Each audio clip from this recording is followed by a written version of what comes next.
हाँ, आप लोग अभी सलहेस फुलवाड़ी का दृश्य देख रहे हैं। आज हम इस लहान दर्पण यूट्यूब में हिंदी भाषा में ही आज अपना मेहमान के साथ बातचीत करने जा रहा हूँ। इस सलहेस फुलवाड़ी में आज यूपी से हमारे यहाँ विजेंद्र यादव जी आए हुए हैं और वो किसान आंदोलन के बहुत बड़ा हस्ती हैं, वहाँ की महासचिव हैं। और नेपाल और भारत के किसान की हालत एक ही समान है, लेकिन भारत में पंजाब, हरियाणा और उत्तर पश्चिम दिल्ली में किसान की हालत अच्छा देखा जा रहा है।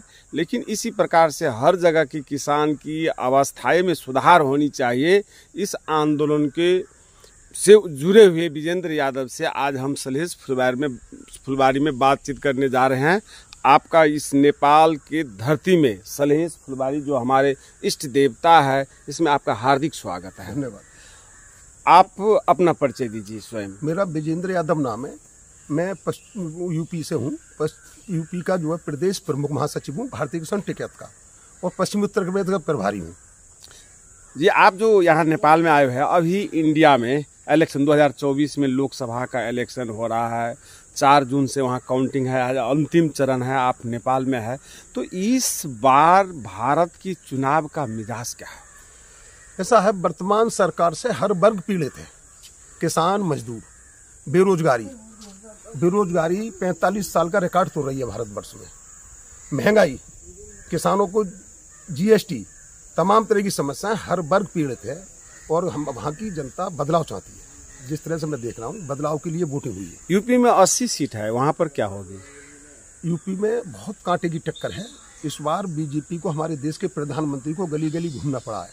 उसका संदेश आप देख सकते हो। उन्होंने एक देश का प्रधानमंत्री गलियों में रोड शो कर रहा हो, और लगभग हर लोकसभा को उन्होंने इस इलेक्शन में छुआ है।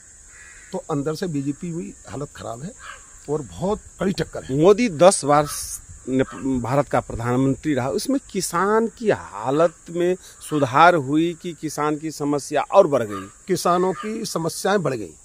एक तो पहले 2020 में कोरोना काल के दौरान मोदी जी के द्वारा 5 जून 2020 को 3 किसान विरोधी काले कानून लाए गए थे, जिसमें कॉन्ट्रैक्ट फार्मिंग, मंडियों को फ्री करना और भूमि अधिग्रहण से संबंधित थे। 3 किसान ऐसे कानून लाए गए थे। भंडारण क्षमता, जैसे उद्योगपतियों की भंडारण क्षमता खत्म कर दी थी। उन आंदोलनों को लेकर समय समय पर सरकार से हम लोग मांग करते रहे, लेकिन सरकार इतनी अहंकारी है सरकार हमारे कि उस सरकार ने वापस ना लेके हमने आंदोलन किए, वो लागू करने का अध्यादेश के जरिए लागू कर दिए। उसके विरोध में 26 नवंबर 2020 को प्रदेश के 20 राज्यों के किसान दिल्ली को जाने का कूच किया कि सरकार ने किसान विरोधी अपना रवैया दिखाते हुए किसानों को दिल्ली की सीमाओं पर रोक दिया। उस समय कींटें भी गड़वाई, कीले गड़वाई, कांटे लगवाए, मार्केटिंग करवाई, तार की बिजली के झटके के तार लगाए, फायरिंग भी कराई किसानों पे, आंसू गैस भी छोड़ी है, फर्जी मुकदमे भी लगाए रहे। लेकिन किसान अनुशासनहीनता और अहिंसा के प्रति आंदोलन करते हुए एक दिन देश के प्रधानमंत्री को झुकना पड़ा। 19 नवंबर 2021 को 13 महीने बाद 3 किसान विरोधी काले कानून प्रधानमंत्री ने वापस लिए, लेकिन देर आए दुरुस्त आए। जब तक दिल्ली की सीमाओं पर हमारे 750 किसान शहीद हो चुके थे। किसानों में काफी आक्रोश है। पिछली बार सरकार एक तरफा लड़ी थी, इस बार एक तरफा नहीं है। आज किसानों की स्थिति ये है कि भाई किसान सृष्टि का पालक है, किसान अपने लिए कमाता। किसान आज की तारीख में किसान अपने लिए कुछ बचे नहीं बचे, लेकिन हमारे यहाँ केंद्र सरकार को कम से कम दिन में 10 बार जीएसटी देता है। विजेंद्र जी, भारत में जो किसान आंदोलन आप लोग चला रहे हैं, उससे जुड़े हुए हैं, तो किसान का अपना स्वतंत्र संगठन है कि राजनीतिक संगठन से जुड़ करके आप लोग लड़ रहे हैं? राजनीतिक संगठन है हमारा कोई संगठन से मतलब नहीं। हमारी लड़ाई सरकार की नीतियों से है। जो भी सरकार हो, जो किसान विरोधी निर्णय लेगी, आप बताइए, जैसे व्यापार सभा होती है, व्यापारी लगभग हमारे यहाँ बीजेपी का माना जाता है, लेकिन अगर सरकार उनके खिलाफ कोई कानून ले आए तो लड़ते सरकार से। लेकिन इस सरकार में, मौजूदा में, और पहली सरकार में अंतर था। पहले सरकार है, कोई भी वर्ग आंदोलन करता था उसको सकारात्मक लेती थी और अपनी गलतियों सुधारती थी। ये आंदोलन को तोड़ने की कोशिश करते हैं, बीच में खाई पैदा करने की कोशिश करते हैं। तरह तरह की बातें करेंगे कि कुछ बड़े किसान आ गए, कि छोटे किसान आ गए, ये आ गए। लेकिन हमारा संगठन इतना अनुभवी संगठन है, 36-37 साल संगठन को हो गए। उस पहली बार हमारे देश के प्रधानमंत्री, जो सात संसार के अहंकारी और तानाशाह प्रधानमंत्री और गृह मंत्री हैं, हमने अपने आंदोलन के माध्यम से उन्हें झुकाया। आप नेपाल आए हुए हैं, हम नेपाल और भारत पड़ोसी देश है, बहुत संबंध अच्छा है, बेटी रोटी का संबंध है। तो आप जो नेपाल आए तो वहाँ की जो किसान की हालत है, जैसे आप लोग का कृषि है, और यहाँ जो आप लोग देखें तो इसमें क्या फर्क है? बहुत ज़्यादा फर्क है। हम अपने यहाँ के मुकाबले देखते हैं, कम से कम 40 साल पीछे लग रहा है नेपाल।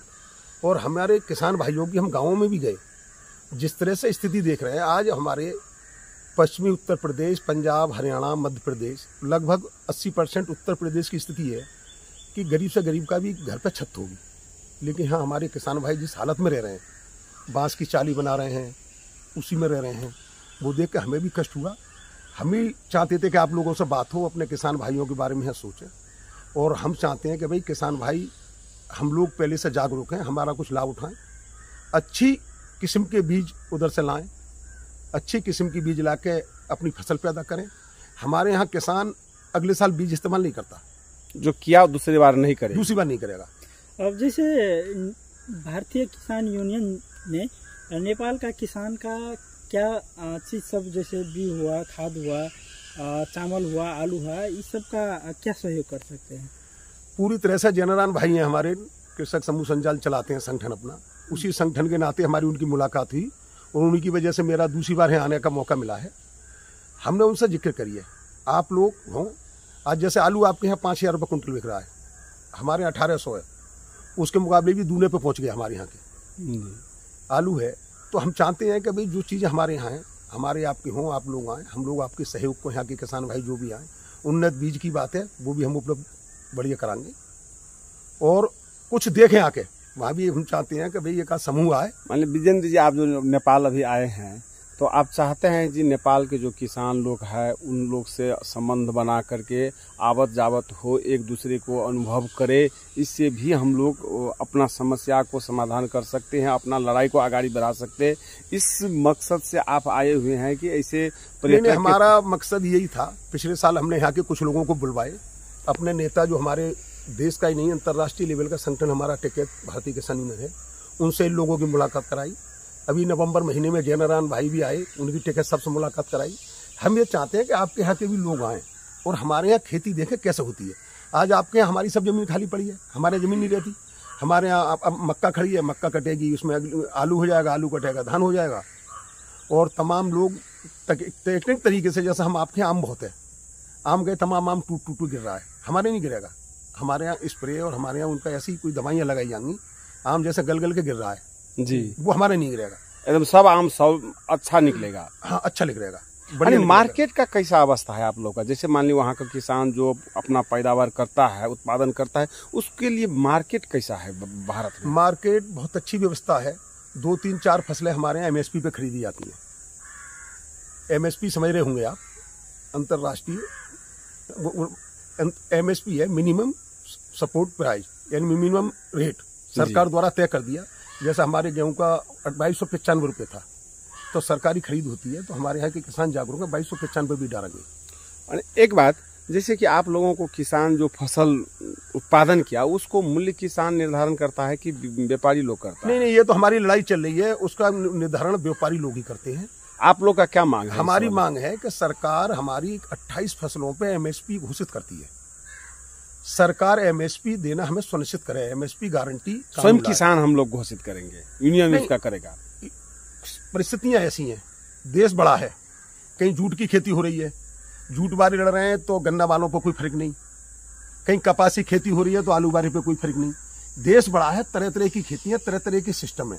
हम ये चाहते हैं सरकार जो रेट तय कर रही है, सरकार एक ऐसा कानून लेके आए कि सरकार ने हमारी कपास की 60 रुपये प्रति किलो MSP कर दी, तो सरकार वो गारंटी ले, अगर मार्केट में हमारी 50 बिक रही तो 10 रुपया की प्रति लाभांश सरकार दे के हमारे 6,000 रुपये कुंटल का पैसा दे। हमारी ये मांग है, जो किसान का लाभांश होना चाहिए। हाँ, हमारी ये मांग है कि सरकार हम पे जो महंगाई लाती है वो हमारे रेट जो घोषित करती है उसके अनुसार हमारी जिनसों पे महंगाई आती है, सरकार रेट घोषित करती है। अंत में आप लोग ये बताइए, जैसे आप लोग को ये आंदोलन कब तक चलेगा?